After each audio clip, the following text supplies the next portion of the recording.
balma de village ba ko foli wa belezeli ka bo mali kono ka tafu mali ko ani aya plateau sans fin na be fale ma ko découverte talent ani aya talent ci bado be ngona bi o le groupe de nous de mo do le ka ta mali kono ka tafu mali ko na ma fale ma ko foyer 300 F300 ouais ko tu ouais ko te tu wala ani na mo ça et yanam tananga ingalu e donc on présenter to no jamu avec quartier na donne fo en enflé ba yeah bon neto Aruna Balo et mo go be Galaxy One et puis donne nous la fana dans le quartier Samé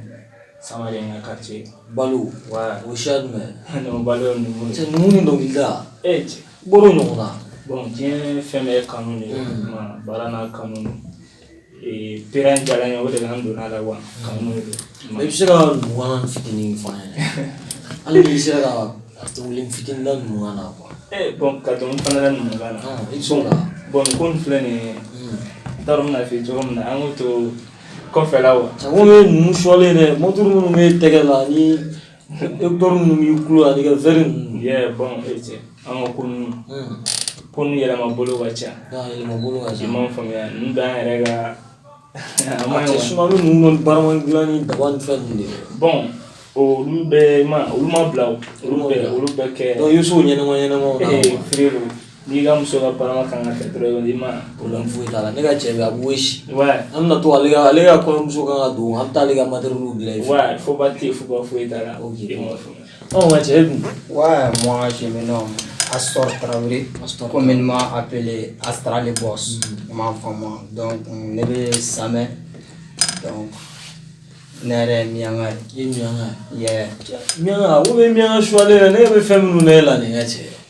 ama mianga do ne ne bon jana tabulu ma famo na beta misi o be ko fe shishan ne wo o re nyon do jugudi bon ama no do ma gela na fa gela la fana wa ma famia donc ne kuma Samé ne ga che ale kuma c'est vrai donc aller dans en faire avancer là et puis après yala si yoro kuntala wa et ma femme je me sais qu'il faut le guerre era kuntala donc vraiment na ye en tableau jala ma femme do en guerre na ma femme donc toi tu vois ka tout tu vois là fana na franyo et puis ndela de fana kunklena de kala ngwe wa imam fami donc on be guerre na guerre to ko watise ouais mais al sa wo guerre na wo te tout ouais watise be toujours imam fami donc un guerre to ko watise e ba la tien fami na to ma se ate karaba wa imam fami toujours donc commencer à t'enjoyer là donc là quand nous imam fami mana ne la korole mais ne kelenga ka mane wa imam fami donc en tout cas t'enjoyer là nana fon fara no disons ara amara ko yana ngwada amako sabaya donc data ne la fon fere ko donc mo sabaya voilà mais mun no ge bi mo fla plateau chanfer bon mo fla do rete imam famo parce que adam na saba bibina kelen bora la na match parce que ale tara manager nana manager intégré là entre là que mo saba mais mo do imbo la non na manager ge ko place gérer na fa mo manager fele ale be dongita non manager te dongita mais ale de va financer ni anya fond manager ga projet do mais seulement waron janat kana tabulu c'est là que dans ma sobe dongita kadai do bi lancer amandi masai donc critique ou que babla mais tout là respect ballon soldat gang amanyina ko parce que ambe fa avant tout ma femme ambe fa avant sunte ni na me sombo o kelenu ma femme donc big up ballon mais toujours au kelenu F300 fort vert mais au kelenu ngolo shisha et on a que sur les on fala no age groupe e ga do ni la no fe muna be maka carrière ga dama bon bamana o kuma do kono kulu jele ne be bin fo non fala no sega ke o bin no bon imam famia bon kelen na ere ka fantisi solo la hotel ana fara no ga do ni dawre ka da na fana imam famia suma kelen le ma femme mana projet mais son kelen no yeah ya be for et puis a ye fɛn dɔ mentionné n t'a dɔn n'a hakili b'a la ale kelen ka dɔnkili da o kun man d'ale bon ne bɛ bɔ Sevare ne kun bɛ dɔnkili da mais n kun bɛ groupe la yen parce que depuis ne yɛrɛ y'a daminɛ n kelen bɛ se k'a kɛ mais a y'a fɔ cogo min na kɔnɔkulu jɛlen de bɛ bin fɔ i m'a faamu parce que dɔ bɛ ka fɛn bɛ se ka diya dɔ ye dɔ ta o fɛnɛ bɛ diya mɔgɔ wɛrɛw ye fan bɛ caya ten quoi i m'a faamu sinon Sevare ne kun bɛ rap kɛ an kun bɛ groupe la an mɔgɔ 4 Lasco One bɛ yen Famande Leroy bɛ yen Solsi bɛ yen ka fara ne yɛrɛ kan i m'a faamu mais o wagati n kun bɛ ka bagi kɛ mais la ko ko fɛn min ka d'ale ye n ka bagi sɔrɔ bon bagi sɔrɔla n fɛnɛ ma lancer n nana Bamakɔ parce que comme aw yɛrɛ bɛɛ b'a kalama université tɛ Mopti f'i ka na Bamakɔ donc n nana yan nɔ donc n nana san mais comme a y'a bɛɛ fɔ n kun bɛ tagama n kelen mais o ka groupe diyara n ye bon ne n'ale yɛrɛ de bɛ flinguer trop i m'a faamu a ko n ma ko dɔnkilida ka d'a ye pourquoi pas an ye sɔlila fara an kan an ye son kelen bɔ donc jate don quoi mais aw foyer 300 ye mun de la aw y'o sugandi k'o k'aw ka groupe tɔgɔ ye k'a kɛ ko foyer 300 a bɛ se ka dɔɔni expliquer an ye o ya bon foyer kɔni tɛ dɔwɛrɛ n t'a dɔn n bɛna f'i ye cogo min na foyer ye du kɔnɔ fɛn dɔ de i m'a faamuya n bɛ se k'a fɔ foyer suguya ka ca mais anw ta in tɛ dɔwɛrɛ ye foyer n'i donna du kɔnɔ sisan bamanan na an bɛ i komi yan dumuni tila bɛɛ bɛ to fourneau ni fɛn wɛrɛw kɔnɔ yankaw tɛ gaburu suya kosɛbɛ donc foyer dumuni tobi yɔrɔ dumuni bɛ tobi gaburu 3 cɛ ma i bɛ wele ko foyer i m'a faamuya donc an y'an ka groupe nɔ an y'a tɔgɔ bɔ o de la wa i m'a faamuya gaburu 3 min bɛ sigi o kelen kelenna bɛɛ 100% i m'a faamuya donc olu bɛɛ faralen ɲɔgɔn kan o tɛ 300% donc i ko anw ye mɔgɔ 3 ye kelen y'a bila cogo cogo an ma foyer an bɛ 300 in bɔ a la wa donc manager nana a nana compléter donc an y'a dafa 300 na toujours ne ko aw don misigila la k'a daminɛ aw carrière daminɛ ka n'a bila bi la ɲinan ye a san joli ye bon an ka dɔnkilida daminɛ sisan cɛ ɲinan y'a san 1 ani kalo 8 donc san 1 ani kalo 8 ouais 1 an 8 mois mais o san 1 ani kalo 8 kɔnɔna la a ye morceau joli de bɔ bon morceau 12 de b'an bolo morceau 12 ouais 12 singles mais yala est ce que aw hakili b'aw morceau fɔlɔ yɛrɛ la ouais hakili b'a la a bɛ se k'aw ka faniw hakili jigin ale la dɔɔni ouais Fade bona nogo fade bona rapu kanunde fadona fade bona nogo fade bona lil beninga ke fadona fade bona nogo fade bona anga fanunde fadona fade bona nogo fade bona wati se manu ye fadona ema ne b'a dɔn aw ka son tigi refari b'aw la mais aw ye nin inspiration sɔrɔ cogo di bon son ye an ka son fɔlɔ ye kalan tun man di ala wa donc an yɛrɛ y'a imaginer n'i bɛ don diɲɛ fɛn fɛn na kana don a la kulonkɛ la dɛ i bɛ don a la fo mɔgɔw k'a fɔ ko wa ko nin ko in falama de bɛ karisa la i m'a faamuya donc an donna na an y'an ka son titre kɛ fa de b'an na k'a yira mɔgɔw la ko fa de b'an na jɔcogo t'a la fana wa donc an b'a la fana an nakun don fana f'an ka kɛ fɛn y'a la fana wa an ma changer dɛ kelen de don toujours fa de b'an na toujours a daminɛna cogo min na o kelen de don i m'a faamuya F300 aw ko aw ye musique da daminɛ ko ɲinan y'a san 1 ani kalo 8 de o san 1 ani kalo 8 kɔnɔna la aw ye gɛlɛya jumɛn de sɔrɔ aw ka carrière kɔnɔna la ani aw ye nɔgɔya minnu sɔrɔ aw bɛ se k'aw da don a la ka fitinin fɔ an n'an filɛbagaw ye bon teriya dɔrɔn tɛ i kɛra diɲɛ baara o baara la i bɛ gɛlɛya sɔrɔ a la i n'a fɔ i bɛ nɔgɔya sɔrɔ a la i m'a faamu au début an sɛgɛnna parce que hali n'a danna an ka prise de voix son ni fɛnw donc an ye gɛlɛya caman sɔrɔ a kɔnɔna na i m'a faamu aw ka prise de voix ni son mais i ma fɛn fɔ a ye gɛlɛya sɔrɔ olu kɔnɔna la cogo di bon i b'a kalama an bɛ taa beatmaker dɔ fɛ yen donc u b'an kɛ débutant ye u b'an lamisɛnya trop anw dɔrɔn tɛ dɛ débutant baden bɛ yen i m'a faamu mais wa n'an bɛ an de kunna parce que an de bɛ cɛ bɔ k'a d'u ma chaque kɔnɔna na a tɛ gɛlɛya yɛrɛ mais u bɛ tila k'an lamisɛnya sinon beatmaker fɛn fɛn bɛ Bamakɔ presque bɛɛ n'a ka rappeur i m'a faamu mais n'i taara u b'i lamisɛnya k'i latraîner k'a sɔrɔ i bɛ wari de sara mais e ko beatmaker bɛɛ n'a ka rappeur mais aw fɛ o tɔ la aw ka beatmaker fɛnɛ bɛ yan d'a ma. Non bon an ka o studio ko a bɛ projet la bientôt a bɛ ban i m'a faamu a baara yɛrɛ tɔ nɔgɔyara ka ban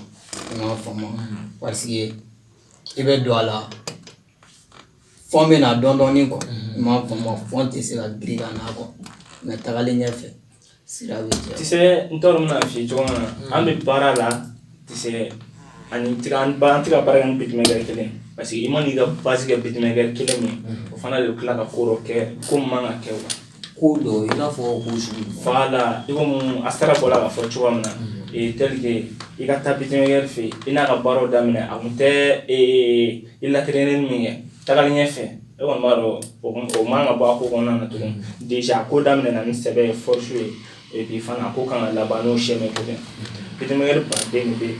i m'a faamuya tel que an yɛrɛ projet kɛ beatmaker kɛ ka tɛmɛ fɛn fɛn 5 ye ou 6 a b'o bɔ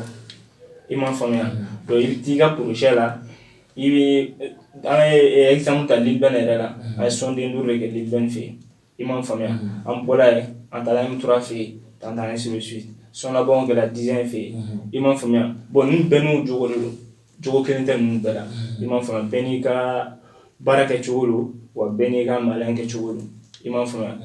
teri a bɛ se ka kɛ fana beatmaker dɔ bɛ yen fana olu ni minnu fana tɛ kelen ye olu bɛ mɔgɔw ko minisiri la i m'a faamuya i bɛ wari min d'u ma u b'i ka baara kɛ f'i nimisi bɛ wasa an y'o beatmaker fana sɔrɔ baara fɛn fɛn bila ɲuman b'a la juguman b'a la i m'a faamuya donc olu caman kɛra i bɛ taa studio la bi i ka baara bɛ daminɛ bi prix de vente fɛn bɛɛ bɛ ban mais pour que i tɛgɛ da i ka son na baara don. N'i ye wari bɛɛ sara ka ban fɛn bɛɛ i bɛ traîner aw yɛrɛ bolo mun de b'o kɛ. bon o tɛ k'an considérer dɔrɔn comme an ye débutant ye i m'a faamuya parce que kɔrɔkɛ caman bɛ taa an yɛrɛ bɛ taa i ni kɔrɔkɛw mana ɲɔgɔn sɔrɔ studio kɔnɔ fɛn tɛ de i m'a faamuya hali n'a sɔrɔ RDV kun dela e de ma n cɛ e ta bɛ bila k'olu ta a b'o bila k'o kɛ alors e y'i ka wari bɛɛ sara fɛn bɛɛ ka sɔrɔ e bɛ ka min sara o tɛ k'o sara yɛrɛ i m'a faamuya o b'a ta daminɛ o 20h la u bɛ se ka taa tila fo 2h ou 3h e bɛ obligé k'o bɛɛ makɔnɔ ka tila ka o baara bɛɛ kɛ o 3h fɛnw bɛɛ kɔnɔ ka tila ka segin ka na so vrai n'i tɛ baara wɛrɛ la sɛnɛ mais n'i bɛ baara wɛrɛ la i bɛ gêner wa parce que baara kelen tɛ mɔgɔ la bi bi in na i m'a faamuya an yɛrɛ filɛ nin ye ne bɛ baara wɛrɛ kɛ min dɔnkilida fana tɛ kelen i m'a faamuya donc c'est pour cela que n'i taara i ka baara la heure min dir'i ma i ka baara kɛ o temps kɔnɔ pour que ni dugu jɛra i bɛ baara min wɛrɛ la i ka se ka t'o baara fana. F300 aw ka san kelen ni kalo 8 kɔnɔna la yala est-ce que aw ye album dɔ bɔ a kɔnɔna la ou bien n'a sɔrɔ aw ye mixtape dɔ bɔ a bɛ se k'aw da don a la ka dɔɔni fɔ an n'an filɛbagaw ye. non bon o tɛ kumaba ye i m'a faamu san kelen ni kalo 8 kɔnɔna na donc an ma mixtape préparé mais a tun bɛ projet la i m'a faamu comme coronavirus ko yɛrɛ nana don ko la i yɛrɛ b'a bɛɛ kalama donc o projet senna sumayara sinon a tun bɛ projet la i m'a faamu mais cogo o cogo la an bɛ ka album préparé i m'a faamu. aw bɛ ka album préparé. album ko bɛ projet la wa donc a tɛmɛ yɛrɛ camanba de kɛra a la i m'a faamuya i komi bɔra ka erreur de studio ko kuma fɔ ne donc olu de tun bɛ ka ko caman segin kɔ i m'a faamuya o de ye ko caman segin kɔ sinon san ma sɔrɔ album ko banna a banna san sɔrɔ o film banna pepu voilà mais aw yɛrɛ bolo sisan musique yɛrɛ ye fɛn sugu jumɛn de ye. musique bon c'est une art d'inspiration tu vois donc musique tɛ dɔ wɛrɛ ye fɛn bɛ yen i bɛ kuma ni o de mais musique domaine fɛnɛ ka ca quoi parce que bɛɛ n'a ka genre don dɔw bɛ dancehall kɛ dɔw bɛ hip hop kɛ dɔw bɛ ambiance kɛ donc bɛɛ n'a ka genre don. mais aw ka genre ye jumɛn ye. bon an b'a bɛɛ kɛ. a bɛɛ. non tout terrain de ye quoi. a tɛ jɔ sanjo lo. an bɛ ka fɛn na cogo min na fa de b'an na an b'a yira la kanu bɛ yen i ye fɛn o fɛn di an bɛ tagama a kan mais pari fanu de bɛ yen. donc fanu de bɛ yen. dɔw bɛ hip hop ka d'u ye dɔw bɛ dancehall ka d'u ye donc f'i ka genre mélanger quoi tu vois non donc i ma a ko ka ca trop gangstaw bɛ yen i m'a faamu wa donc a dan de don. yala aw ka inspiration yɛrɛ bɛ bɔ yɔrɔ jumɛn de. aw ka inspiration bɛ na cogo di parce que ni dɔw ɲininka n'olu ma fɔ u bɛ bokɛ la u b'a fɔ ni mɔbili kɔnɔ ni dalen don ni bugulama fɛ i ma bon aw ka inspiration kɔni gɛlɛman tɛ vrai i m'a faamuya toujours o kelen de don an ka inspiration misi t'an ka inspiration na i m'a faamuya i ko ne yɛrɛ bɔra k'a f'i ye cogo min na kɔrɔlen na c'est joint t'an ka inspiration na cigarette tɛ ne yɛrɛ ɲɛ wa an ka barada ne yɛrɛ sigira an kɛrɛfɛ dɔrɔn a banna parce que dɔw bɛ yen rappeur dɔw bɛ yen fɛn dɔ kɛ barada mais o fana tɛ aw bɛ mun de kɛ barada te an ka gɛrɛn na fɛn fila de bɛ min ye te libiton bɛɛ bɛ waati semanu dɔn ninnu awɔ hali n'i taara sisan o kelen de don i m'a faamuya et puis an ni mɔgɔ ka ko foyi tɛ kelen diɲɛ kɔnɔ tɔw bɛ taa nin sira de fɛ an bɛ taa droite de fɛ toujours droite de ɲuman gauche de kolon donc an tɛ taa kolon fan fɛ an bɛ taa droite de fɛ i m'a faamuya bon libiton n'an kɔni libiton ta ka sigi ni barada yɛrɛ kɔni côté de b'a kɔnɔ ou bien libiton kɔni u b'an ka san sira na i m'a faamuya parce que baara wɛrɛ t'an ka gɛrɛn yɛrɛ la bɔlɔn tan dɔrɔn mɔgɔ bɛɛ bɛ an dɔn o de i m'a faamuya hali an nana bi plateau kan an nana k'u to match la awɔ an nana k'u to match la et puis an b'a kalama fana an bɛ den finale de la dɛ an bɛ taa finale la i bɛ se bɔlɔn na n'an b'o fɔ ɲɛna joona sinon minɛ ni bɔlɔn ye hali n'aw ye perewu damadɔni dɔrɔn yira n'a kun bɛ san kun tɛ wuli yɛrɛ mais siɲɛ wɛrɛ bɛ yen sa siɲɛ wɛrɛ bɛ yen n bɛ bɔlɔn fila de bila o ɲɛ an tɛ jɔ donc big up bɛ waati semanu ye i m'a faamuya hakili olu bɔ n'a ye fɛn fɛn na bi u b'an dɛmɛ u b'u seconde damayira camanba de kɛ donc mɔgɔ bɛ ko la kana ɲini dɛmɛbagaw kɔ wa i m'a faamuya an ka jɔyɔrɔ bɛ ko Tifara ale fana man ale de ye soutenir baden kan ye Tifara ko ye big up quoi respect bala comme a yɛrɛ a bɛɛ fɛ inspiration ta yɔrɔ star boy bɔrɔkɔtɔ c'est ale mama inspiration ta yɔrɔ ka surun turu hali sisan ne ni wani bɔra ɲɔgɔn kan n'an ye ɲɔgɔn ye so an bɛ fɛn dɔ fɔ ɲɔgɔn ye pourquoi pas an tɛ se k'o fɛn labɛn ka kɛ so ye an de bɛ ɲɔgɔn kan wagati bɛɛ donc a ma se an ka taa k'an bɛ taa tan non mais n bɛ secret dɔ di rappeur ma 2h du matin ka mɔgɔw to sunɔgɔ la baara kɛ inspiration bɛ ci an bɛ d'aw a san kisɛla ma n'a bɛ se ka rappela kelen kan ye an n'an filɛ lɔgɔ ye wa corona bɛ corona bɛ yen fɛn caman bɛ yen an bɛ se k'an da dugu bɛɛ la k'a ɲɛfɔ mɔgɔw ye i m'a faamuya donc ni force b'i la i bɛ ko caman kɛ caman y'a kɛla ni waraba cɛ ni talan b'i la nege manu b'a ye n'an bɛ taga nege hami na ye baarakɛla ni y'o tɔnɔ de ye n'i bɛ sanfɛ i tɛ ele min ye mali ko tɛ fanga diɲɛ bɛɛ min na ka diɲɛ bɛɛ min na fa k'a fɔ k'an ne nana ni garami ye ne ka aw fa k'a fɔ k'an ne sale bɛɛ si fa ne ka aw fa k'a fɔ k'an ne ka fanu ka ca trop ne ka aw fa k'a fɔ k'an ne bɛ se ni bɛɛ ye donc an ma se an ka kuma dɛ.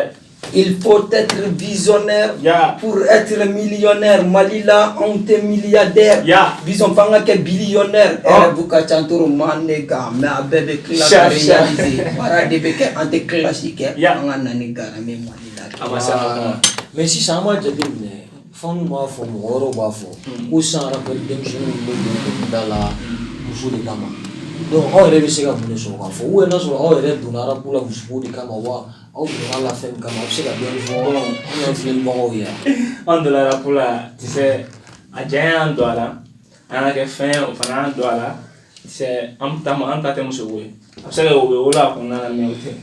O bɛ wolo a kɔnɔna la mais o tɛ wa. Parce que ka fɔ ni rapu tɛ kan tɛ tɔgɔ sɔrɔ rapu don rapu tɛ nege tɔgɔ banna an ka taa la n'an ka succès ala de y'o d'an ma ala de y'o kan ye masa ala de y'o kan ye. nin sɔn in bɔra o dɔrɔn de kama i m'a faamuya nin sɔn in bɔra o dɔrɔn de kama parce que caman bɛ kuma muso ko tɛ cɛ sɔn o la n m'a f'i ye i m'a faamuya muso ka di cɛ bɛɛ mais ni ko bɔra ko kɔnɔna na jagosa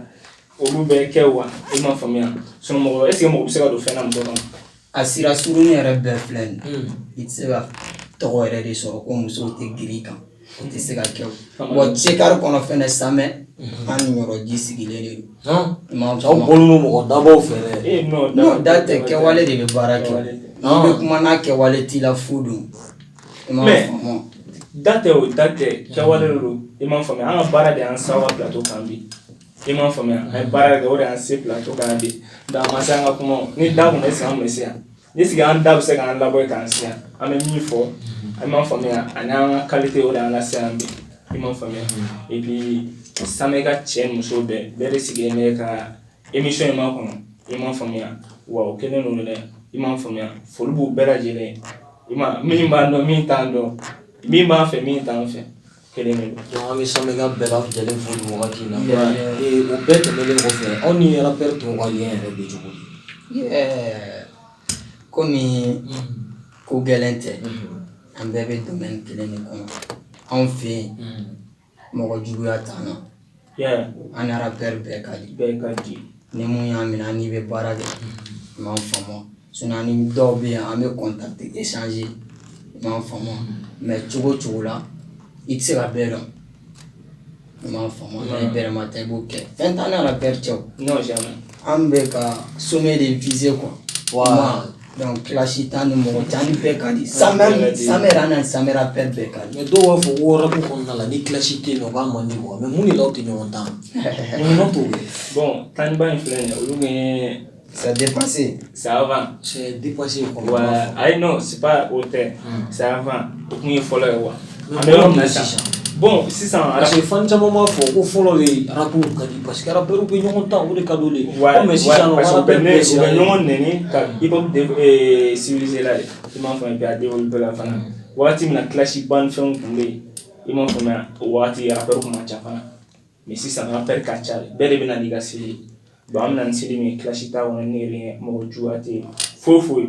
i m'a faamuya lien bɛ an rappeur baden cɛ i m'a faamuya mais lien bɛ i n'u ni ɲɔgɔn cɛ i mana e kɔni b'a dɔn hali n'e y'u ka numéro b'i kun i n'u bɛ contacter a bɛ fɛn bɛɛ kɛ o bɛ lien b'i la. U b'u ka niveau de lajɛ kɛ i m'a faamuya toujours i m'a faamuya i mana message ci u ma olu bɛ fɛn dɔ de imaginer quoi sinon baden de ka numéro bɛ ne ka téléphone na an bɛ contacter an bɛ ko caman kɛ mais kuma bɛɛ i b'u nɔfɛ tutu la cɛ u yɛrɛ de tɛ débutant considéré wa ka sɔrɔ an bɛ bɔlɔ o yɔrɔ de la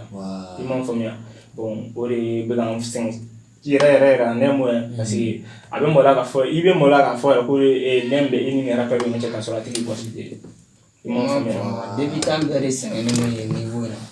i m'a faamu parce que titre o ye baara kɛ ni titre ye a ma nɔgɔn i m'a faamu comme wa ne yɛrɛ y'a bɛɛ ɲɛfɔ ka ban i m'a faamu i bɛ taa studio la grand rappeur ta k'i ta ɲɛ bon olu ye tɔgɔ n'a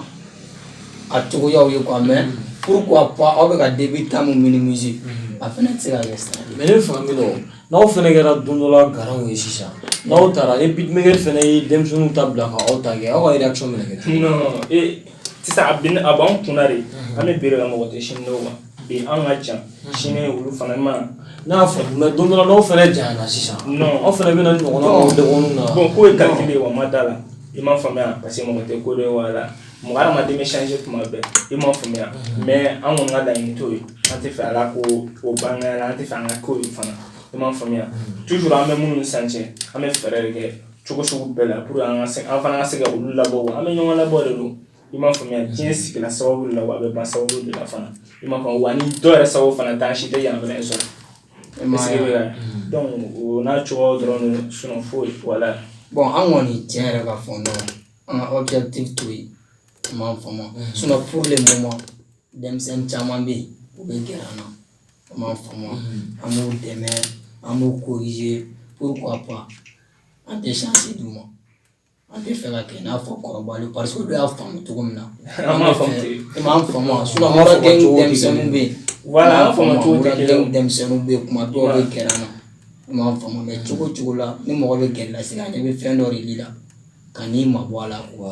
diɲɛlatigɛ dan tɛ kelen kelen i ma n'an bɛ taa an bɛ se donc n'an bɛ taa bɛ se e ye jɔn na mais yala aw ka idole yɛrɛ ye jɔn ye e ka idole an ka taa ne ye fɔlɔ e ka idole yɛrɛ ye jɔn ye. Bon Mali yɛrɛ kɔnɔ yan i m'a faamuya idole kelen min bɛ ne yɛrɛ la diɲɛ yɛrɛ kɔnɔ cɛ yɛrɛ est-ce que ne ko n bɛ kuma o la est-ce que o bɛna ban bi parce que ne tɛ rappeur kelen lamɛn ne tɛ rappeur kelen lamɛn i m'a faamuya rappeur ne tɛ rappeur kelen lamɛn vraiment an ka kuma an bɛ se ka o yɔrɔnin bɔ yen n ka idole in yɛrɛ à ce moment quoi. Donc il y a rappeur bɛɛ lamɛn rappeur bɛɛ lamɛn ani nin ye n ka idole ye ne moi je pense que olu tɛ kelen ye. Olu tɛ kelen ye bon ne kɔni bolo ne y'o kɛ kelen de ye wa parce que ne ko ne bɛna dɔ fɔ sisan ni dɔ wɛrɛ fana bɛ dusukun na ne m'o fana fɔ dɔrɔn a bɛ ne yɛrɛ tɔɔrɔ wa ne m'o. Donc idole caman bɛ la ne y'a fɔ. Voilà idole caman bɛ ne la wa. Bon, comme hier à la dernière fois, l'enfant, mon caractère, il veut l'Amérique. Bon, t'as le biré qu'on calme trop, l'enfant, mais tu la rappelles. Ali mangi rappelle. Belle mais souvent, il y a toi, Djelou la mais inspiration, bon, on est bien, l'enfant, moi. C'est un peu mieux fou, c'est nous ben au moins, et on a su le gars au moins, nous ben non, non ben au moins, en son fait d'aller na bi. Nga c'est le gars au moins, ni ben na nga moins, mais au ta ko slogan kada ko voilà parce que a jateminɛ Mali ŋɔna benika cible do wa bɛɛ ka a jateminɛ ni ye éducation ta ka lajɛ i t'a sɔrɔ fɛn dɔ bɛ ale b'o fɔ ni ye business ta ka lajɛ i t'a sɔrɔ ale b'o de fɔ i m'a faamuya bɛɛ n'i ka ko kɛcogo la ani bɛɛ n'i ka ko kɛcogo i m'a faamuya bon an ta de n'aw bɛ nin an ka cɛw ma n'aw bɛ nin a ma ye ne faga don o fɛn qualité jumɛn n'aw bɛ nin da o ma n'aw bɛ mun de la bon ani bon ni e bɛ kokolon na sisan e yɛrɛ b'a jate non ni e kɛ kun da ne kan dɛ a fɔ ni e bɛ kokolon na bon ko in yɛrɛ man gɛlɛn mɔgɔ i kɛra cogo o cogo i bɛ fɛn dɔ la i kasilen bɛ fɛn dɔ kɛ kɔ i m'a faamu donc en tant que kasilen bɛ k'o kɛ n'i y'a mɛn n'i bɛ na ne n ka ci man segi b'a dɔn ne y'a faamu i yelen don ni e bɛ sunkurun tigɛ dugu la bon o tɛ cɛ sɔn kolon ye o ayi ne ye ɲininka don awɔ ayi question bɛ yala de oui e bɛ kokolon na sisan ne y'a faamu o ma ye ou a ka ɲi bon olu ye sekɛrɛw ye ayi sekɛrɛ tɛ dɛ e de b'o ten n'aw bɛ nin na a ma ɲi donc ne y'a faamu sisan e bɛ ka kokolon kɛ dugu la a ma ɲi ou a ka ɲi bon n'a ma ɲi a ma ɲi de kɛ o tɛ se ka ne empêcher a ma ɲi a bɛ kokolon na dugu la a ma ɲi a sara i bɛ kokolon na dugu la dugu la a ma ɲi mais a ma ɲi nɔ aw bɛ ka kɛ kun jumɛn i m'a faamuya c'est n bɛ fɛ ka f'i ye hali n'i bɛ k'a bila i kun na i m'a faamuya k'anw tɛ se o fana ma ɲi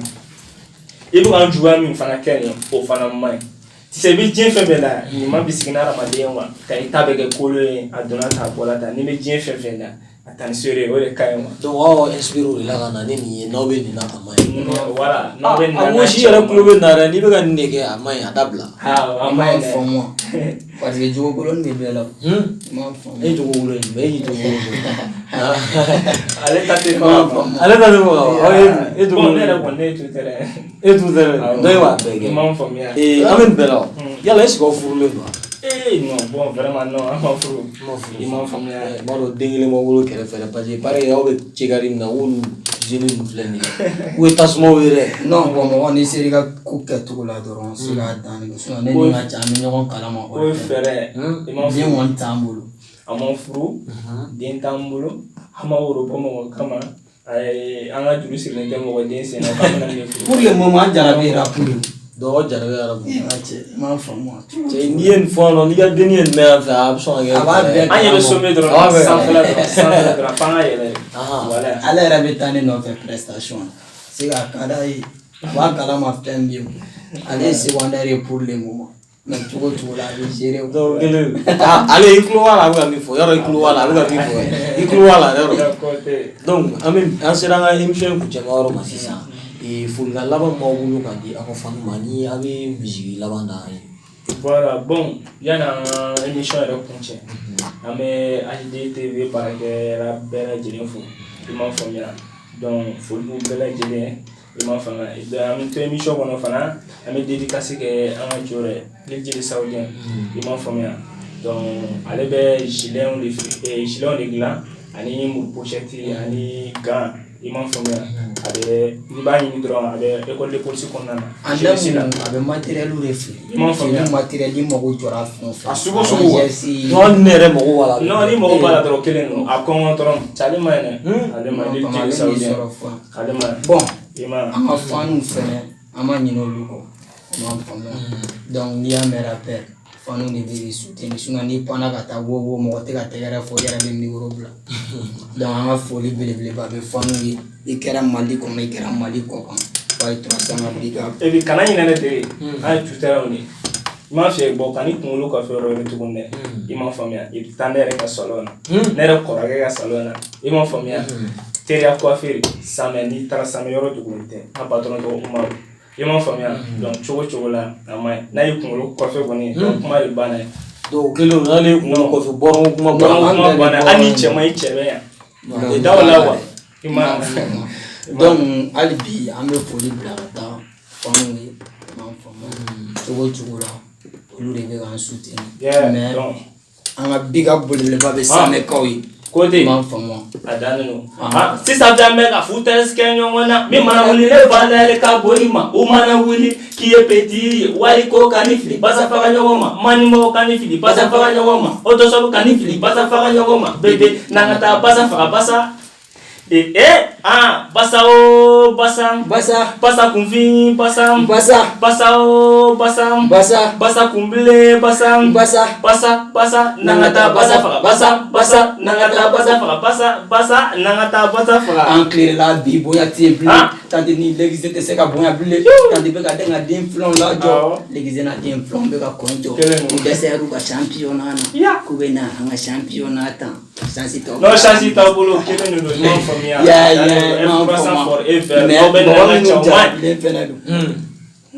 m'an faamu n'u bɛ na nɛgɛnniw dabila i tɛ dɔ fɔ olu ye an ka tɛmɛ na fɔba tɛ non bébé Chimamandi o a fɔlɔla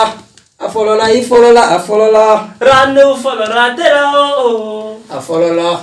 fɔlɔla pourquoi Chimamandi o a fɔlɔla i fɔlɔla a fɔlɔla ma donc ma bana ma ya balima TV lajɛbagaw j'espère que aw yɛrɛ ye kuma caman mɛn F300 da kɔnɔ n'olu ye foyer 300 ye ouais a abrégé de ye F300 donc aw yɛrɛ ye kuma caman mɛn u da kɔnɔ u ye kuma caman fɔ u ka projet kan donc an b'a fɔ ye aw kana ɲinɛ aw ka taa abonné an ka page Facebook sanfɛ ani an ka compte YouTube sanfɛ HDTV officiel donc an b'a fɔ a ye ko aw kan bɛn a ɲɔgɔnna wɛrɛ la